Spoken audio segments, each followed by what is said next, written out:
하나님이 주신 말씀 마가복음 7장 31절에서 37절의 말씀입니다. 신약성서 마가복음 7장 31절에서 37절까지의 말씀입니다.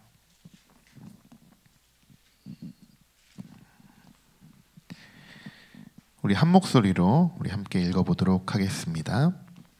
예수께서 다시 두로 지방에서 나와 시돈을 데리고 데가볼리 지방을 통과하여 갈릴리 호수에 이르시매 사람들이 기먹고 말 더듬는 자를 데리고 예수께 나와 안수하여 주시기를 간구하거늘 예수께서 그 사람을 따로 데리고 무리를 떠나사 손가락을 그의 양 귀에 대고 침을 뱉어 그의 혀에 손을 대시며 하늘을 우러러 탄식하시며 그에게 이르시되 에바다 하시니 이는 열리라는 뜻이라. 그의 귀가 열리고 혀가 맺힌 것이 곧 풀려 말이 분명하여졌더라. 예수께서 그들에게 경고하사 아무에게도 이르지 말라 하시되 경고하실수록 그들이 더욱 널리 전파하니 사람들이 심히 놀라 이르되 그가 모든 것을 잘하였도다. 못 듣는 사람도 듣게 하고 말 못하는 사람도 말하게 한다 하니라. 아멘.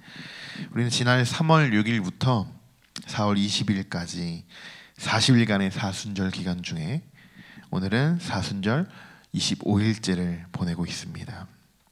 어제 목사님께서도 말씀하셨듯이 예수님은 공생애를 시작하시고 또 여러 지역을 다니시면서 귀신도 쫓으시고 또 병든 자도 치료하시고 앞이 보이지 않는 사람, 그리고 오늘 본문에 나오는 귀가 들리지 않는 사람 등 많은 사람들을 치유하시는 기적을 행하고 계십니다.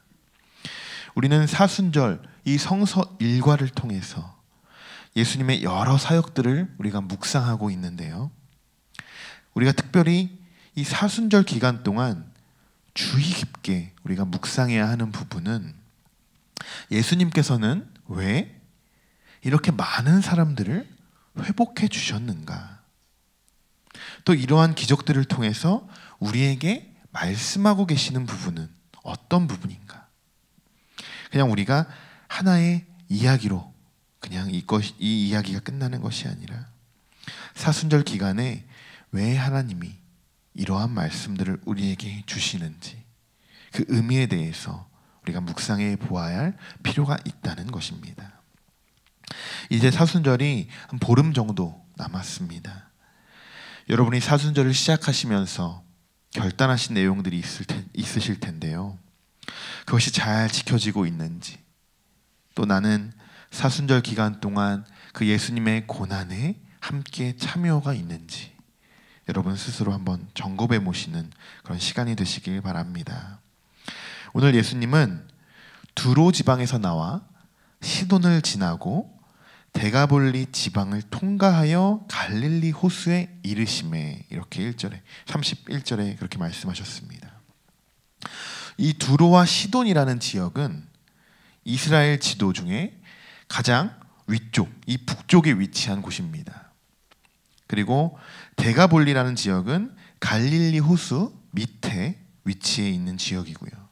예수님의 동선을 한번 보면 갈릴리 호수 주변으로 이렇게 크게 반원을 그리면서 쭉 이동하신 모습을 볼 수 있습니다.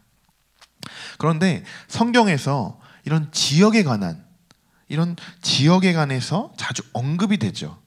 구약성서도 그렇고 또 신약성서에도 그렇고, 이 두로와 시돈이라는 지역, 이 31절부터 이 말씀에서 나오는 이 지역에 대해서 설명이 나오게 되는데, 이 지역에 대해서 왜 나오고 왜 이것이 중요하냐, 그것은 본문의 내용에 따라 여러 가지 이유가 있겠지만 오늘 본문에서는 이렇게 예수님의 동선을 자세히 기록한 이유는 예수님이 어느 한 곳에서만 머물러 계신 분이 아니다 라는 것을 뜻하고 있습니다. 왜냐? 두로와 시돈은 이방 지역이었습니다.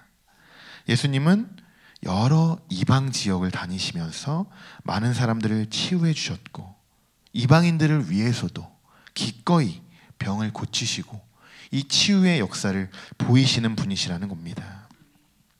예수님이 만약에 한 지역에만 계속 머물러 있다고 한번 생각해 보세요. 좀 더 크게 생각해 보면 그냥 하나님이 어느 한 곳에서, 하나님은 한 곳에서만 머물러 계신다고 한번 생각해 보세요. 당연히 그런 하나님이 아니시겠죠. 하나님은 선택받은 백성들만, 그들만 특별히 구원해 주시는 게 아닙니다. 특정한 사람들에게만 구원의 임재가 일어나는 것이 아닙니다. 하나님 모든 사람들에게 구원을 받을 수 있도록 이 무한한 가능성을 열어두신 분이시라는 겁니다.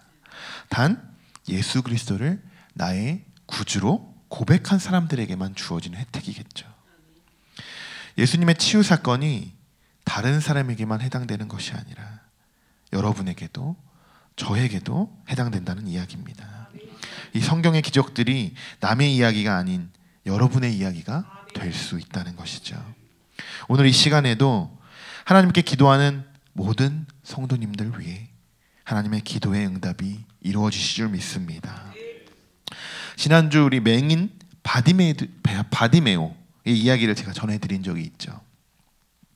그는 앞을 보기 위해서 간절히 예수님을 불렀었습니다. 다윗의 자손 예수여, 나를 불쌍히 여기소서. 이렇게 그가 예수님을 부르자 그 주변 사람들은 어떻게 했다고 했습니까? 그를 꾸짖었다고 했었습니다. 자, 오늘은 귀가 들리지 않는 사람이 등장을 합니다. 그러나 바디메오와 때와는 다르게 사람들이 이 귀 먹은 사람을 데리고 옵니다. 예수님께로. 그리고 그에게 안수를 해달라고 간구하게 됩니다. 바디메오와는 다르게 이런 지금 현상적인 게 당연히 정상적인 행동들입니다. 앞에서 말씀드렸듯이 하나님의 기적은 누구에게나 해당된다는 이야기죠. 우리는 주변에 어려움이 처하거나 마땅히 도움을 받아야 하는 사람들에게 우리가 먼저 서슴없이 다가가야 합니다. 하나님은 외모로 사람을 취하시지 않으십니다. 우리의 중심을 보시는 하나님 앞에 우리는 모두 형제 자매가 되는 줄 믿습니다. 서로 사랑하기에 힘쓰고 서로 섬기기에 힘쓰는 우리 모두가 되기를 소망합니다. 예수님은 듣지 못하는 사람을 다른 곳으로 무리들과 동떨어지게 함께 그를 데리고 이동하십니다.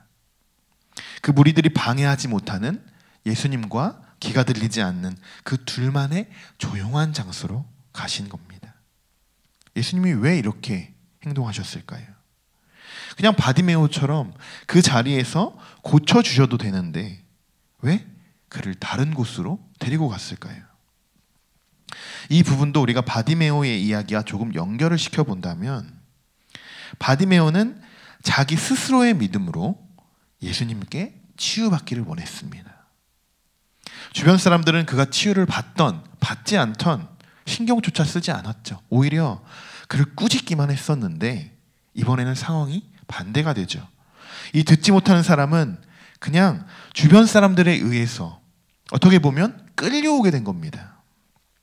오늘 본문 어디에서도 이 듣지 못한 사람은 예수님, 나를 정말 불쌍히 여기시고 듣게 하옵소서.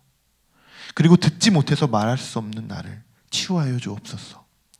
이런 비슷한 단어 한 단어도 찾아볼 수가 없습니다. 그냥 이 사람은 주변 사람들의 권유로 그냥 어떨결에 예수님 앞에까지 오게 된 겁니다. 그래서 예수님은 그 듣지 못하는 사람만 따로 데리고 가서 그 무리를 떠나게 된 것이죠. 자, 예수님은 이렇게 무리들과 그 귀가 먹은 사람을 분리시킨 이유는 간단합니다. 온전히 예수님에게만 집중하기를 원하신 겁니다. 그리고 그 듣지 못하는 자, 본인 스스로가 고침을 받고자 하는 그 의지가 필요했던 것입니다.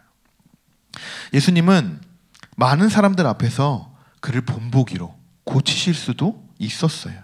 그러나 예수님은 듣지 못하는 자의 믿음을 보시고자 따로 데리고 가신 겁니다.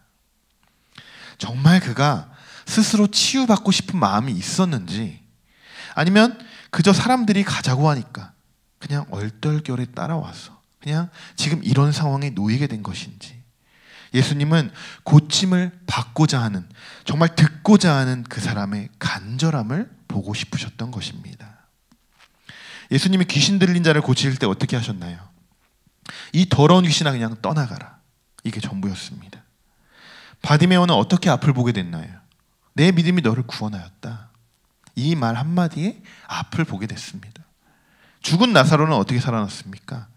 그냥 나사로야 나와라. 이 말 한마디 뿐이었다는 것입니다. 그런데 오늘은 예수님이 뭐라고 하셨나요? 오늘은 말로 하지 않으시고 먼저 행동을 하십니다. 이게 뭘 의미할까요? 고침을 받는 대상에 따라서 예수님의 치유 사역도 달라질 수 있다라는 것을 의미합니다. 이전까지는 고침을 받고자 하는 그 사람들의 믿음으로 고침을 받게 되었는데, 오늘 이야기는 예수님이 치유하시는 그 과정을 통해서, 그 과정으로 인해서 그 사람에게 믿음을 심어주게 되는 것입니다. 이것을 쉽게 이야기하면 믿는 사람들에게는 그냥 믿음이 있기 때문에 그냥 예수님의 한마디면 그 병이 낫게 됩니다. 죽은 사람도 살아나게 됩니다. 그러나 아직 믿음이 없는 초신자에게는 어떻습니까? 예수님의 그 한마디가 그 사람에게는 아직 마음에 와닿지가 않습니다. 오늘 듣지 못하는 사람이 바로 그런 사람이라는 것입니다. 예수님은 이런 사람을 아직 믿음이 부족하고 자기의 믿음대로 이 병을 고칠 수 있다는 확신이 없는 이 자를 어떻게 고치실까요? 우리 33절과 34절의 말씀을 우리 함께 읽어보겠습니다. 예수께서 그 사람을 따로 데리고 무리를 떠나사 손가락을 그의 양 귀에 넣고 침을 뱉어 그의 혀에 손을 대시며 하늘을 우러러 탄식하시며 그에게 이르시되 에바다 하시니 이는 열리라는 뜻이라. 아멘. 만약에 이 사람에게 믿음이 있었더라면, 믿음이 있어서 듣기를 원하는 사람이었다면 예수님은 에바다, 이 말 한마디, 이 한마디뿐이 안 하셨을 겁니다. 그리고 이 에바다라는 이 한마디로 이 사람은 고침을 받았을 것입니다. 그러나 예수님은 귀에 손을 넣고 침을 뱉어 또 혀에 손을 대는 아주 어떻게 보면 특수한 행동을 하십니다. 그런데 이런 행동을 하시는 이유가 있습니다. 이 당시 이 헬라와 유대의 이 기적자들, 한마디로 특수한 행동을 통해서 병을 고치는 사람들이 있었습니다. 그 사람들이 사용했던 방법이 바로 이런 침을 사용한 방법이었습니다. 로마의 이 베스파시안이라는 황제는 알렉산드리아에서 침을 사용하여서 소경의 눈을 고쳤다고 합니다. 그래서 그들은 고대의 이 침의 치유의 효과를 지니고 있다, 이렇게 믿고 있었다는 것이죠. 모든 사람들이, 그 당시 살던 모든 사람들이 알고 있었을 것입니다. 이런 침을 통해서 병을 고칠 수 있다라는 사실을. 예수님은 아직 믿음이 없는 이 사람에게 당시 치유의 기법으로 잘 알려져 있던 방법을 일부러 사용하신 겁니다. 일부러 사용하셔서 그에게 믿음을 심어주시는 것입니다. 첫 번째로. 그리고 그에게 덧붙여서 에바다라고 탄식을 하시며 그의 병을 치유하신 거죠. 예수님이 탄식을 하신 이유는 병을 고치시면서도 그 사람의 믿음이 없음을 가슴 아파하셨다는 그 증거이죠. 실제로 그 침이 병을 고칠 수 있을까요? 이것은 고대 그 지방 사람들이 했던 그냥 하나의 특수한 행동일 뿐이었습니다. 만약에 이게 진짜 병의 고침의 원인이 많다면 지금도 그렇게 되겠죠. 하지만 예수님께서는 그것과 상관없이 그냥 그에게 믿음을 심어주기 위해서 그냥 그 방법을 동일하게 사용하셨다는 이야기입니다. 성도 여러분, 예수님께서는 우리의 믿음의 분량대로 우리에게 기적을 베푸시는 분이십니다. 믿음이 충만한 분들에게는 그분의 믿음의 분량대로 하나님이 그분에게 보여주시고, 아직 믿음이 없는 분들에게는 그 믿음이 점점 쌓일 수 있도록 예수님을 직접 예수님이 직접 관여해 주시고 그 사람에게 믿음이 생길 수 있도록 눈앞에서, 그 사람의 눈앞에서 실제로 믿을 수 있도록 그 일들을 증거해 주신다는 것입니다. 우리가 다 겪은 것이죠. 우리가 처음 예수님을 믿고 났을 때 우리가 그것이 어떻게 사람의 힘으로 믿어지겠습니까? 하지만 예수님은 정말 믿음으로 믿는 그들에게 우리의 눈앞에서 그것이 실제로 일어날 수 있게 증거해 주신다는 것입니다. 그럼 우리에게 필요한 것은 무엇일까요? 어떤 방법이든 어떤 상황이든 예수님을 믿을 수 있는 그 믿음이 우리에게 먼저 필요하다는 것입니다. 오늘 본문을 묵상하면서 예수님은 우리에게 믿음을 어떻게든 심어주려고 애쓰시는 그 모습을 우리는 볼 수 있었습니다. 우리의 작은 믿음만 있다면 하나님께서는 우리를 치료하실 것이고 상한 마음을 고쳐주실 것입니다. 여러분이 오늘 기도하실 때 에바다라는 하나님의 음성을 들으실 줄 믿습니다. 여러분의 모든 문제는 열려질 것이고 눈이 보이며 귀가 뚫리고 닫혀있던 여러분의 심령이 살아나실 줄 믿습니다. 함께 기도하겠습니다. 언제나 우리 곁에 계신 하나님, 그러나 그런 하나님을 보지 못하고 듣지 못하는 나의 연약함을 고백합니다. 그러나 오늘 나의 작은 믿음으로 하나님의 에바다라는 음성을 통해서 이전과 같이 하나님을 바라보고 그 음성에 귀를 기울이는 우리 모두가 될 수 있도록 인도하여 주옵소서. 그래서 이전보다 더 확고한 믿음으로 성장시켜 주시고 하나님의 더 큰 역사를 경험할 수 있는 우리 모두가 되기를 간절히 소망합니다. 오늘 하루도 우리 안에 역사하셔서 나는 죽고 예수로 사는 하나님의 참된 자녀가 되기를 소망하며 예수님의 이름으로 기도드립니다. 아멘.